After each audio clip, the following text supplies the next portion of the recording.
Et bonjour à tous sur la chaîne des Brothers, c'est Astier et je suis heureux de vous accueillir aujourd'hui pour parler du deck que j'ai joué au secteur de Milan. Donc sans plus attendre, on va de suite rentrer dans le vif du sujet. Ok, donc comme vous avez pu le voir dans la miniature, on va parler aujourd'hui d'Assage. Alors on va pas parler de la Assage du 7-3 sur laquelle Florent a déjà fait une decklist, mais on va parler de la Assage du 7-4. Donc la Assage du 7-4, c'est une force nuit chasseur de primes et pilote. Donc si on suit un petit peu tout ça, c'est tout simplement Assage une fois que c'est plus l'apprenti de Doku, donc à la fin de Clone Wars et lorsqu'on va pouvoir la retrouver par la suite. D'ailleurs, si vous l'avez pas vu, il y a bientôt une série qui va sortir qui va avoir pour protagonistes principaux Assage et Cad Bane. Je vous mets là le petit visuel qu'on a eu pour le moment. Je vous mettrai un lien vers la bande-annonce si jamais vous l'avez raté. Mais vraiment, moi, je suis ultra hype par ça. Donc, pourquoi est-ce que je joue cette Assage? Alors, je l'aime beaucoup parce que déjà, elle a cette potentialité d'être à la fois déployée sur l'arène terrestre, mais également en tant que pilote. Et on va voir que tout l'intérêt avec Assage, ça va être de pouvoir faire les deux. Et vous allez comprendre pourquoi. Donc, c'est un leader qui se déploie donc à 6 ressources, qui a 4-6 aplomb, et qui va faire un +3/+4 sur un véhicule, et qui va faire gagner aplomb à ce véhicule. Sa capacité, c'est lorsqu'on l'incline, on va pouvoir infliger un dégât à une unité amie, et dans ce cas, on va pouvoir infliger un dégât à une unité ennemie dans la même arène. Vous l'aurez compris, tout l'intérêt, ça va être d'endommager nos unités pour pouvoir endommager celles de l'adversaire et pouvoir faire des trades plutôt avantageux, mais donc, si on part du principe qu'on endommage nos unités, tout le principe, ça va être de jouer les unités avec aplomb. Et là, vous avez compris où je veux en venir. Et forcément, qui dit petit ping, dit forcément la base Tarkin Town, qui est plutôt sympathique, puisqu'elle va permettre de finir une unité non leader en mettant 3 dégâts à cette unité, mais qui a cette particularité de nous faire perdre 5 points de vie. On n'a que 25 points de vie, mais on va voir que dans le deck, c'est pas trop gênant. On en vient très souvent à beaucoup se heal. Ok, on va passer de suite donc aux unités terrestres. Au niveau des unités terrestres, en premier, on a le diplômé de l'académie. Donc c'est une 1-2 sentinelle qui donne +1/+2 en pilotage au véhicule associé et qui va lui faire gagner sentinelle. C'est pas la meilleure carte T1 à avoir, on va pas se mentir, vous allez le voir à la fin, je vais vous mettre les taille-codes, mais à la fin on a la main de départ idéale, les cartes qu'il faut avoir en main de départ, elle est pas dedans, mais c'est pas la mort non plus. Il vaut mieux avoir ça que ne rien avoir. Ok, on va pas s'attarder dessus non plus. Ben forcément le client, qui dit deck de heal, qui dit deck bleu, dit le client. Donc je vous la présente très succinctement, c'est une 2-5 qui fait gagner protégé, donc qui va arriver avec un shield, et qui va avoir pour action, lorsqu'elle s'incline, de choisir une unité. Et pour cette phase, elle va gagner une prime soignée de 5 dégâts d'une base. Vous l'aurez compris, avec le client, on va surtout chercher à faire les primes les plus avantageuses pour nos trades, pour pouvoir regagner des points de vie. On ne va pas s'en servir pour aller trade, sauf si vraiment c'est indispensable d'aller trade avec le client. Forcément, le client, on en joue 3, c'est vraiment une des pièces maîtresses de ce deck. Iden Versio, elle est très sympa, et vous allez comprendre pourquoi, dans la même mécanique que la Assage. Elle va être déployée donc en arène terrestre, avec K3 et ici un shield, mais c'est surtout que lorsqu'elle va être attachée à une unité en amélioration, elle va pouvoir faire donner un bouclier à l'unité attachée. Vous allez voir qu'on a le vaisseau associé d'Iden, qui est le Corvus, qu'on va voir plus tard dans les unités spatiales, qui justement va se faire attacher Iden au vaisseau et faire gagner un shield à ce gros vaisseau. Donc c'est plutôt sympa.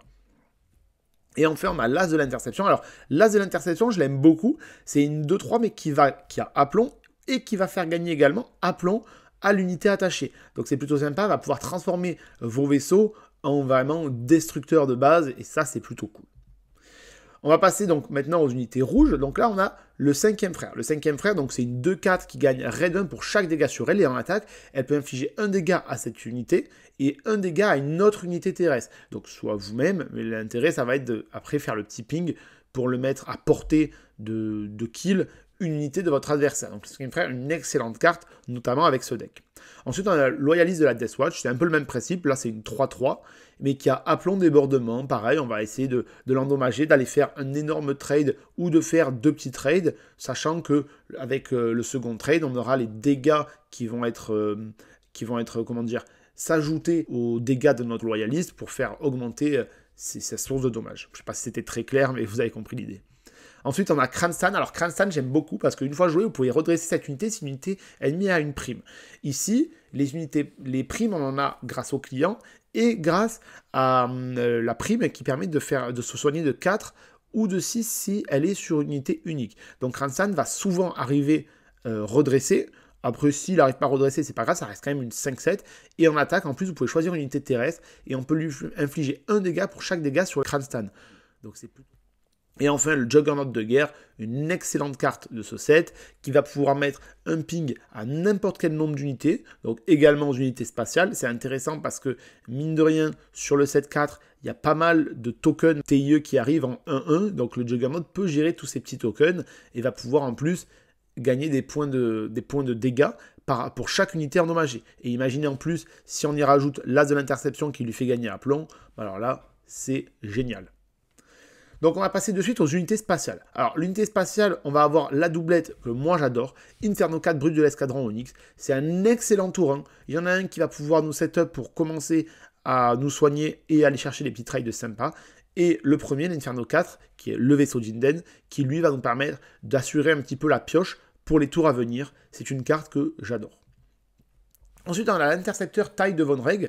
Alors, l'intercepteur taille, c'est une 3-4 pour 3. C'est surtout que tant que cette unité a au moins une puissance de 4, elle gagne débordement. Tant que cette unité a une puissance d'au moins 6, elle gagne raid 1. Donc, la puissance de 4, on est quasiment sûr de tout le temps l'avoir, parce que quand on met Assage, l'as de l'interception, Iden ou le diplômé de l'académie, on gagne le petit dégât supplémentaire qui nous fait passer à 4 dégâts. Donc, on a quasiment tout le temps débordement. Mais pour peu qu'on y mette Iden ou Assage, ben on est sûr de gagner le raid 1. Et si on y met l'as de l'interception, on n'a pas le raid 1 nativement, mais on a l'aplomb qui va vite nous faire gagner ce fameux raid 1. Donc c'est une carte qui est très polyvalente, qui même non améliorée a quand même des stats plutôt honnêtes, puisque c'est une 3-4 qui peut aller chercher pas mal d'unités qui ont 3 points de vie. Donc c'est une carte que j'affectionne particulièrement. Là, on va passer vraiment sur les gros vaisseaux. Dans les gros vaisseaux, on a la canonnière dévastatrice, toujours cette mécanique d'aplomb, c'est-à-dire d'endommager nos unités pour aller endommager celles de l'adversaire tout en améliorant les nôtres. Donc la canonnière, elle est cool parce qu'elle a cette double fonction, donc d'être une 3-5 qui va s'upgrade au fur et à mesure que la partie va durer, mais qu'une fois jouée, va pouvoir éliminer une unité ennemie dont les PV restants sont de 2 ou moins. Et vous l'aurez compris, ça c'est plutôt sympa, puisqu'avec nos pings, il y a souvent des unités qui vont avoir 3-4 points de vie, qu'on va descendre au fur et à mesure et qu'on va pouvoir terminer avec la canonnière. Ensuite, on a la Banshee. Alors, la Banshee, c'est une 4-5. Elle a sensiblement le même effet que Kronstadt. C'est-à-dire, en attaque, vous pouvez infliger à une unité des dégâts égaux à la quantité de dégâts sur ce Banshee. Donc, c'est vraiment le même effet, qui est plutôt sympa. Et en plus de ça, on va souvent essayer de lui mettre dessus notre as de l'interception ou notre assage pour profiter des dégâts de l'aplomb et également de son effet. Et enfin, je l'avais dit tout à l'heure, mais c'est vraiment une carte que j'affectionne particulièrement. Je sais que je l'ai déjà dit, mais celle-ci, elle est vraiment géniale. Donc le Corvus, on le joue, c'est une 4-5% avec des stats relativement correctes. En plus, qui est une des rares cartes, on va dire, méchantes, infamie avec récupération, qui va permettre quand même d'aller chercher quelques petits heals. Et une fois joué, vous pouvez attacher une unité ou amélioration pilote amie à cette unité. Donc vous l'aurez compris, ici, ce que vous allez pouvoir faire, c'est jouer votre Iden ou votre assage, donc votre leader, allez faire les trades qui vont bien pour commencer à mettre des PV sur votre assage, à mettre des PV sur la base de l'adversaire, etc. Ou aller trade avec le shield de l'Aiden. Vous jouez le Corvus et vous mettez la assage sous votre Corvus ou l'Aiden dessous. Si vous mettez la assage, vous faites gagner le aplomb au Corvus, mais vous vous healez. Donc vous avez vraiment un énorme véhicule. Et si vous mettez l'Aiden dessus également, vous la healez. Hein, c'est-à-dire elle vient, donc tous les dégâts qui sont actuellement sur le personnage partent, hein, si vous comprenez comment fonctionne le pilotage. Et vu que vous attachez Iden à un véhicule, vous gagnez également un bouclier sur une de vos unités. Et vous l'aurez compris, le but, ce sera de le mettre sur le Corvus. Là, on va passer aux événements et aux améliorations. Alors, j'ai tout mis ensemble parce que vous allez voir, il n'y en a pas un milliard. En premier, on a Abattre. Abattre, ça reste une bonne carte de tour 1. Infliger 3 dégâts à une unité spatiale. Si cette unité est ainsi éliminée, vous pouvez infliger 2 dégâts à une base. Donc, vous pouvez aller commencer à gérer une unité adverse. Et si vous la gérez en plus de ça, vous pouvez infliger 2 dégâts à une base. Donc, vous allez pouvoir commencer la course aux dégâts. Plutôt sympa. Moi, j'aime bien. Mais vous allez voir que c'est vrai que souvent, en side, c'est cette carte qu'on va enlever.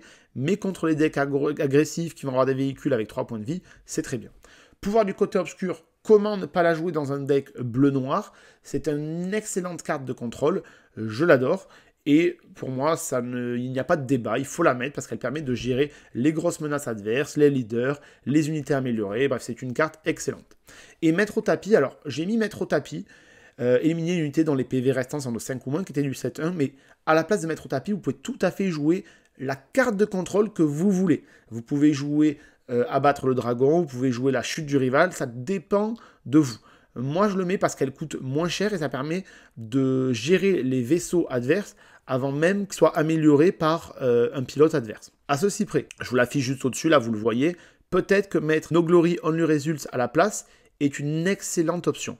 Notamment parce que dans les decks gentils qui ont vert en présence, en affinité, on voit beaucoup de Chewbacca. Donc je rappelle, Chewbacca, il ne peut pas être renvoyé ou éliminé par un effet de carte ennemie.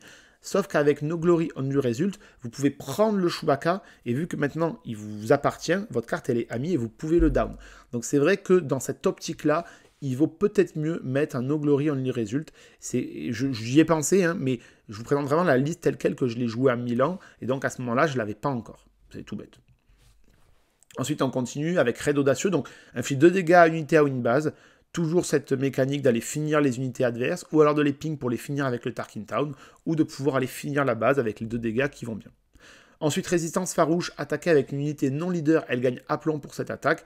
Alors là, typiquement, je vous ai dit, je vais vous présenter la liste telle quelle. Cette carte, c'est vraiment la carte que j'ai enlevée et que vous allez voir dans le side par laquelle je l'ai remplacée. Mais résistance farouche, voilà, si vous écoutez la vidéo, vous saurez que cette carte, je l'enlève. Au début, j'aimais bien avec la mécanique du deck de pouvoir attaquer avec Ranstan ou autre, mais au final, je ne suis pas trop convaincu, étant donné qu'on a déjà pas mal d'unités avec aplomb. Et enfin, la prime, cible prioritaire, je vous l'ai dit tout à l'heure. Cette prime, soignez 4 dégâts d'unité ou d'une base. Si l'unité attachée est unique, soignez 6 dégâts à la place. Donc celle-ci, en 3 exemplaires, on est obligé. Donc là, on va passer à la main de départ. Donc la main de départ, je ne vous ai pas fait la main idéale, parce qu'il n'y a pas forcément de main idéale, c'est très compliqué. Mais en tout cas, les cartes que vous voulez avoir en main de départ. Si vous les avez toutes, chaque slot, ben là, on peut dire que vous avez peut-être une des mains idéales. Donc, dans notre premier slot, hein, on a 6 slots de cartes. Vous allez voir que j'ai mis que 4 slots. Parce qu'il y en a 2, c'est ce que vous voulez, vous les mettrez en ressources de toute manière. Ça, c'est les cartes que vous voudrez garder au début. Donc, il y en a au début, vous voulez l'Inferno 4 ou la Brute de l'Escadron Onyx. Comme je l'ai dit, vous commencez à vous mettre sur l'arène spatiale. Vous avez une 2-3 qui va pouvoir commencer à aller faire des trades. Et vous commencez à setup soit vos tours suivants avec l'Inferno 4, soit vos heals avec la Brute de l'Escadron Onyx. Ensuite, vous allez prendre soit le client pour commencer à setup toute votre potentialité de heal. Ça, c'est quand vous êtes face à un deck plutôt agressif. Sinon, privilégiez plutôt le loyaliste de la Deathwatch ou encore le 5e frère. Puisqu'ici, vous allez pouvoir setup vos unités qui vont aller trade ou mettre de gros dégâts et qui vont bénéficier de l'aplomb et donc du dégât que vous allez pouvoir mettre avec la Assage. Ensuite, vous allez vouloir une carte de contrôle, donc soit abattre pour gérer les menaces spatiales, soit pouvoir du côté obscur pour jouer tout type de menaces.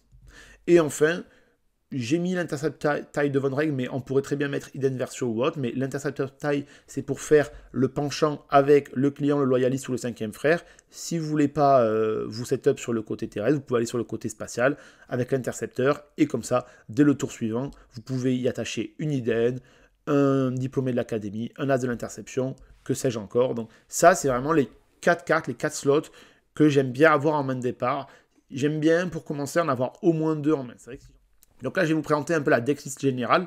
Donc la decklist générale, vous l'avez ici, hein, vous voyez qu'on a quasiment tout en 3 exemplaires. Alors le client, c'est vrai que je l'avais mis en 2, mais voilà, je l'ai en sideboard en 3 exemplaires. Tout à l'heure, je vous l'ai dit de le mettre en 3, et justement, je vais revenir dessus. Donc dans le Grim Resolve, celui-ci, vous enlevez les 2, et vous mettez à la place les 2 Snoks si vous les avez. Vous avez vu dans le deck, il n'y a aucune légendaire. C'est la seule légendaire que j'aime bien mettre dans ce deck, donc on peut les mettre à la place du Grim Resolve, surtout si on est face à des decks agressifs, pour vraiment annihiler leur potentiel de dégâts et d'agressivité à partir du moment où vous avez 8 ressources. Et le 3e client, vous le mettez à la place d'un diplômé de l'académie. Diplômé de l'académie, c'est bien, mais c'est pas fou. Donc, pour la partie conseil, ce deck, il est excellent si vous êtes un nouveau joueur, notamment si vous commencez sur le set 4. Les cartes du set 1, 2, 3 qu'il y a ici ne sont vraiment pas très onéreuse à obtenir. Peut-être que la plus onéreuse à obtenir, ce sera sûrement le client. Comme je l'ai dit, Snok, il est vraiment pas indispensable. Moi, je le mets à la place de Grim Resolve parce qu'au final, je préfère le jouer. Mais le deck, il est excellent. Pourquoi? Vous allez avoir 2 types de choses. Vous avez bien vu que bleu, si vous êtes nouveau, vous aurez compris que bleu, c'est plutôt l'aspect contrôle et rouge, l'aspect agressif. Avec ce deck, vous allez commencer à apprendre à quel moment je dois temporiser et contrôler les unités de l'adversaire, et à quel moment ça va être moi qui va être en position d'agresseur, et donc je vais devoir agresser la base de l'adversaire. Donc le deck, dans un premier temps, il va être super, parce que vous allez apprendre la tempo. La tempo avec ce deck, donc c'est, qu'est-ce que je dois faire? J'attaque pour gérer, ou j'attaque pour mettre des dégâts. Donc vous avez ce premier choix. Ensuite, vous allez avoir une pluralité d'options, soit sur l'arène terrestre, soit sur l'arène spatiale.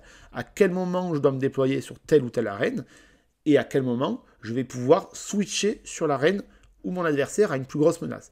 également tout l'aspect de temporisation avec le ping de votre assage, le ping de votre Tarkin Town et toutes vos cartes de contrôle. Donc c'est vraiment un deck que j'affectionne particulièrement. Je pense qu'il va y avoir beaucoup de support à ce deck dans le futur, notamment parce que Assage, c'est un personnage qui a le trait Night, donc qui a le trait Nuit. Pour l'instant, en Nuit, on n'en a pas énormément.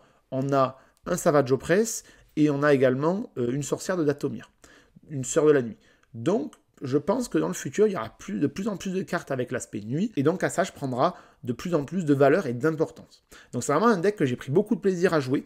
Vous avez toujours quelque chose à faire, vous n'êtes jamais en mode « Ah, ben j'ai rien à faire ce tour-là, bon ben je passe ». Vous avez vraiment tout le temps quelque chose à faire, le deck est génial à prendre en main.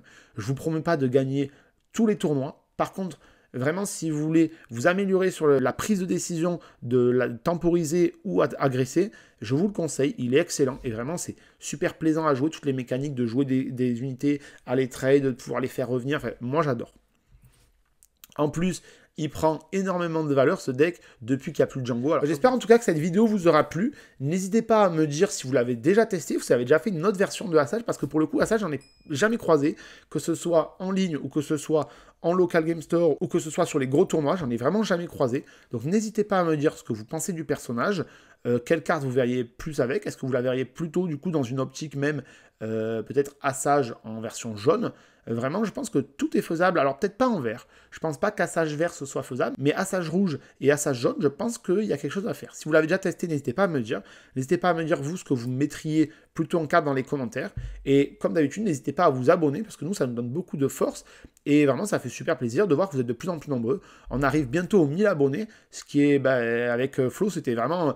On faisait ça pour le délire et là on se rend compte qu'au final ça vous plaît. D'ailleurs quand vous venez nous voir sur les tournois ou en convention, vraiment ça fait chaud au cœur. On vous remercie encore énormément pour ça. C'était Astier pour la chaîne des Brothers et moi je vous dis à la prochaine.